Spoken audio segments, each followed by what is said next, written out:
Ma'lum bolşaly şu ýylyň 13-17 ýanwar aralygynda Gazagystan Respublikasynyň Magarif Ministrliginiň Ilma Mary Merkeziniň guramagyna matematika, fizika we informatika dersleri boýunça 21-nji halkara Jawtykov olimpiadasy geçirildi. Oňa ýurtymyzyň zekinli mektep okuwçylarynyň 27 gatnaşyp halkara bätleşiginde üstünlükle çykyş etdiler. Astana şäherinde geçirilen halkara ders olimpiadasyna dünýä üniversite ýurdundan 700-den gowrak mektep okuwçylary gatnaşdylar.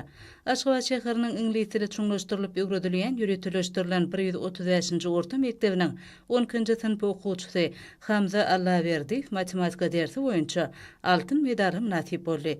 Şeýle hem fizika dersi boýunça guralan halkara bätleşiklerini Aşgabat şäherindäki ýürütülişdirilen umum bilim berýän mektep internatynyň 10-njy synp okuwçysy Jumadurdyn Nuriýew altyn medal nasip boldy.